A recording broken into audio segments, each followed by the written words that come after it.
Welcome back, dear viewers. You're still watching The Breakfast Show live on Mile TV International. It's now time for a second and final topic of discussion for today. And as the new academic year is just around the corner, the parents are preparing their children to send them to school for a new academic year. And today also we're going to be notably discussing those sending their children to the school for the first time ever. And to shed more light on this topic, we're most delighted to be joined here in the studio by Mr. Ahmed Agami, and he's a parenting coach and training expert. First of all, good morning, sir, and thanks so much for joining us. Good morning, Karim. How are you doing? Good morning, Mr. Agami. And let's first talk about the mood of getting back to school. Of course, the mood is very familiar to all parents. But when it comes to students, it varies from one person to the other. And I could see from where I was following your conversation with Karim before we go on air, especially the people going to preschool at an early age, the toddlers, they have those certain feelings, different mixed feelings and different characters and different approaches when it comes to their first acknowledgement with the classes in school. So if you would like give parents the tips on how to give a very smooth transitional period from living with the family, with the mothers, and getting into the practical life for the first time in school with the rest of the children. Thank you, Dina. Actually, the first step happens before we go to school. It happens at home. If the parents give the space for children to discover, to talk to people, that's not corrected all the time, and not giving the extra, petting. If you pet the child a lot every time he cries, or you accept before a year and a half. If you pet him a lot, if you're always, with every simple step that happened in his life, you keep telling him, don't feel sad, it's okay, and you're giving him hugs is all right, but you're always rewarding him with your existence. Being off, you going to a new place, discover new people, is going to be harder. So it's usually about parenting and the right parenting in this stage before going to school. So if we did this properly, sometimes the child have the bravery to go. Yet if it's hard for the child, we can give a reward system telling them what you're going to have after you come back from this first day out of the house. The way we ask them question, and we'll come to that, yes. Also, Mr. Ahmed, many fears accompany the back-to-school process. What would your advice be for those students who are afraid or fear going back to school? Okay, so we can think about it from both sides, parents and students. Because if we talk about students, and I would love parents to tell that to the students, to their children, life is, in a whole year, we have 4 seasons. And that's something I was actually talking to a couple yesterday about, and they were sharing the way they introduced school and summer for them. That seasons change. We have that season of summer. If you stay summer all year, you'll get bored. But you definitely, some children, I want to see my colleagues, I want to go get there, but it's hard for me to study and all those things. So you don't have to worry. The step coming for a change in life, and this step will get you ready for your life later on. So you have summer, winter, and all these times of the year that keeps changing. This is the change that will make you grow. Yeah, I believe when I was young, it was really exciting day when I used to accompany my parents and go buy the school supplies in preparation of the academic year. Do you think that it's still exciting for students today during contemporary times, or things have changed? The children will reflect the parents' worries. So if the parents are worried about the finances and they show this to the children will be stressed about it as well. Usually if you take your children to buy those things for the new year, this is a trip where you can make a role play with your children before you go get them, and think of the items you'd like to have, the colors you'd like to keep, and make this experience exciting for them. But if the parents discuss things at home usually, or share their stress about what's going on, the children will reflect that and will be more stressed. They will not think about the money, but they will think about the stress their parents have. So that's the But stage. let me tell you as a parent that the ceiling of temptation for kids now have changed a lot, because Karim was saying that I could accompany my kid or my daughter to buy the supplies. Now it's their temptations are way beyond over buying supplies. They Yes. could buy a new cell phone or Yes. a new Technology. laptop Indeed, or indeed. something like that. But talking about the beginning of a school year is also accompanied by educational difficulties and complications that are related to different types of characters of children, which are usually not handled in the right way by some school administrations and some teachers who are not well trained enough to be able to understand that children come with different characters and different abilities when it comes to education. They shouldn't be classifying all kids at one certain level. So do you think that you people who are in charge of that particular front heavily become so much having a lot on your hands when the new school year starts, and you keep receiving those worries and those complaints and people coming to your office and asking your assistants to assist you with the difficulties in that Education the and kids, learning. yes, Yes. that the kids encountered? Okay, let me cover the two parts. The part of the excitement of the children with phones and tabs, because this is an interesting It was topic. just a I suggestion. comment, yes, but we as parents, we have the responsibility to compete with the new tools that comes to get the children really excited. So phones are exciting, games are exciting, but we make study tough for the children. We make it, you have to study to have a good future. You make it that's related to stress all the time. So the way we talk about things, gamify the experience, gamify the experience of buying the things, gamify the experience of going to school from home. And this could make us compete with the other excitement tools that comes for the children. But then for the worries that parents have regarding their children and the difficulties and staff not really trained, we're working about training the staff and developing schools. But yet, till this happens, we're thinking of having the right mindset for the parents, of them trying to help their children. So for example, if you want to give psychiatrist help for your children about the education, or you want an helper in education for your child, you need to think again that this is a whole year, the way of thinking of your child all year, from the beginning till the end of the year, not only the time of school. So if I want to help parents with this, so what is your interaction with your child all day long?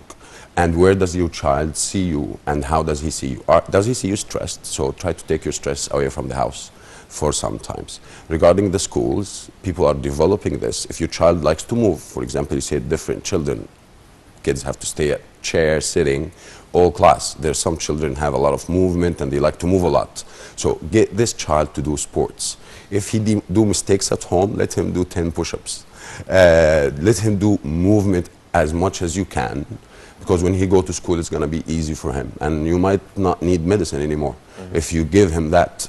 Some parents give punishment to their children by taking away the bike or not going to the gym or not going to play football with his friends. This punishment is really not helpful for any child, even in learning. Yes. Ahmed, in light of what you have said, does the way children spend their summer affect how they return back to school, or their receptiveness? I mean, like, if, for instance, if a child during the summer is only left with his video game all day long and not interacting with his parents, not going to the club, not doing sports, not like having several activities Yes. during the day, and just in front of the screen of a cell phone or smartphone or the video game, does that make it difficult Very to return difficult. back to school and to accept the fact of back to I studying love and it. doing homeworks Yes. and so on and so forth? Very difficult, because what happens here, the brain is elastic. It could change shape, especially in a young age. And they have scans for brains of children. The one who had a hard, tough life when he was a child, and the one who had a very good Luxurious. life. Yes, luxurious life. But the luxurious life, I'm saying, not luxurious most likely, the one that was given love and And care. cuddling all the time. Yes, it's actually bigger in size. You can actually find the scans shows that the brain is bigger and more in health. What happened to a child that plays all night, for example, with phones, that his brain for rewarding system, as Dina was saying, he's more excited to taps and phones because those are used in ways that excite the brain. The voice of the coins crashing on the screen, the gold passing by, all the games you see the children play. But then we need to give them a program of time where I make sure that my child have a system, and children love system. But it could be tough for parents to spend some time to talk to a child.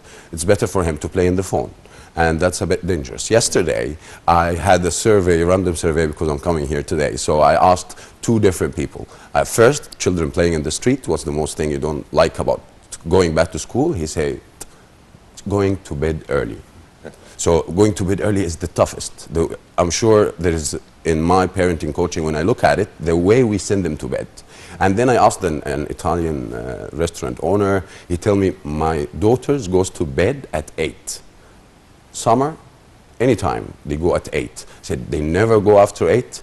He says, unless we're all outside the house. So she have the system, and she got used to it. And children love system, that's something we don't know. We just force it on them. But if you put it with a reward system, it happens, they like it. Yeah. What are the most common problems and hurdles that are associated with school that affect or implicate the kids' character, the future youth, when they become grown-ups? Implication at school or at I mean, home? no, at school. I mean, the problems, the experiences they encounter that really affects their character. Being accepted. Being accepted. What are those, the most very complicated problems that they encounter that you have seen with your experiences with people who come over to you? For them to be accepted is a very big point. Is not being accepted by even their colleagues, being accepted by their parents, being accepted as they are, not being corrected and told what they have to do. Children, there is the technique of storytelling I'd like the parents to come out with. If you can let your child tell you the story of what's going on and leave your judgment about your story for yourself. Because what happened for the child, once you judge the story, he feel that he's not accepted by you. What happened for the child when he's by the teacher, when he do a mistake, the way he correct him, he feel he's not accepted. And then when his colleagues really makes fun of him, bullying is a big part of life that we need to understand how to really give trust for our children. Another parent yesterday, while I'm talking to them, they say, my daughter get beaten or pushed and she doesn't respond. And I'm really upset, he says. I said, why are you upset? He said, she just cry. I want her to take her rights to beat him back. I go tell him, it's like, you don't, why do you want her to beat him back or her back? He says, because she has to take her rights. I said, does she want that? That's the question. You ask the child, what does the child want? And then if he get pushed, he will be able to protect himself in a step. But if you tell him what to do next time, you want him to tell you a story. What happened yesterday? She pushed me. And then what happened? I cried. And then what happened? I want the child to train his brain. Like this, you're activating analysis in the brain of the child. And when he have analysis, he gets away from emotions and crying and feeling pity about himself or herself. So always have him tell you the story. So acceptance is the most challenging thing in different layers. Home, school, even colleagues and neighbors. Yes. Mr. Ahmed, this time of the year, what would be your advice to the parents? This time of the year. Okay. Again, storytelling. Let your child tell you stories about what happens with them. Second part, you make sure that when you want to tell your child something about what to do right, let it come from him most likely and let it as a reward. If you do this, there is a reward system for it. Some parents will say, like this, I'll make my child as a hypocrite, looking forward for the financial reward. But yet, we have a technique that we bring a piece of paper, split it in half, parent and child. And then we put all the responsibilities of the parent towards the child. Because then we want to put in front of it all the responsibilities of the child and make a game with my son. So now this is the things I do for you, and this is the things you do in your life. And now I can reward you more with extras. Right. Another element that parents usually worry about is changing or shifting from one school to the other according to some different reasons. But at a certain specific age, like the teenagers, for example, does it really matter? Does it affect their characters, changing the whole environment, their circle of friends, the educational system, the school that they have spent almost all their lives there, and shifting into or going to another school?